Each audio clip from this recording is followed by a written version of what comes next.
Book 218. Good morning, good morning. Welcome back to Morning Motivation with Matthew Daniels, and today I'm going to tell you guys about, did UFOs help the Romans defeat Hannibal? That's right, did UFOs help the Romans defeat Hannibal? But what is Matthew Daniels talking about? A long time ago, in an area of the earth that was once called Carthage, a general and statesman named Hannibal came close to bringing the mighty Roman Empire to its knees. Hannibal, whose name was a combination of the masculine Phoenician name Hanno and the Canaanite god Baal, was the son of a man named Hamilcar Barca. History records that this man Hannibal was one of the greatest war generals that the Roman army ever faced, and at one point during what we call the Punic Wars, it appeared as if Hannibal would defeat Rome completely. Many historians and scribes of the ancient world have written about the Punic Wars, and many of them have given contradictory details about the reasons for Hannibal's unexpected loss and also his untimely death. Prolific writers such as Polybius, Livy, Cornelius Nepos, Appian, Pliny the Elder, Plutarch, and Titus Pompus Atticus, to name a few. However, none of these men documented for us the pure, unadulterated versions of events which saw the end of Hannibal's war campaigns and his eventual death. One of my ancestors, no less, did indeed live during those times, and they have passed down the true history directly to me from mouth to ear. What I was told may sound unbelievable to some, but I assure you that it is true. And I will bring as a witness one of the ancient authors I have just named.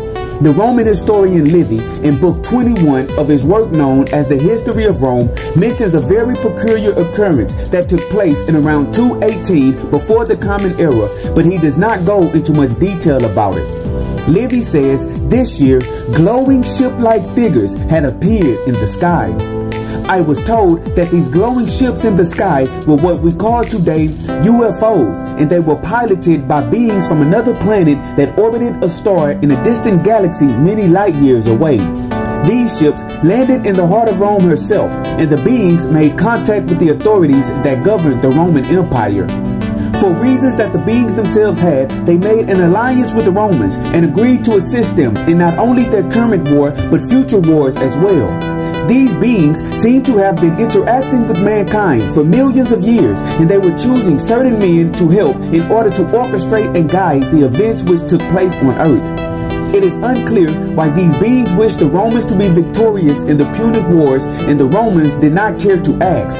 They simply accepted this extraterrestrial alliance, and they continued their campaign with more vigor and confidence. When the General Hannibal entered the wars and he was making significant advances on Rome herself, the Romans told these beings that without their help, the city would fall.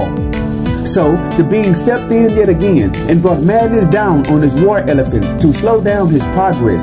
Then they went to the elders of Carthage and told them that if they did not betray Hannibal, then they would utterly destroy Carthage and all of her inhabitants.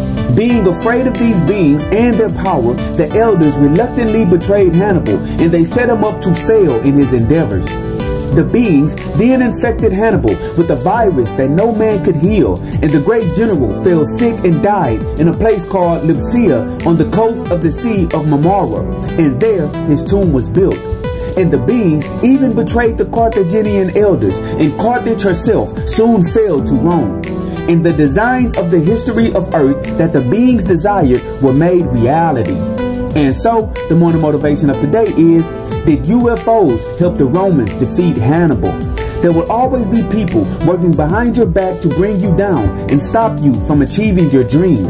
And the only way to combat this is to know that they exist and then actively protect yourself and your ambitions.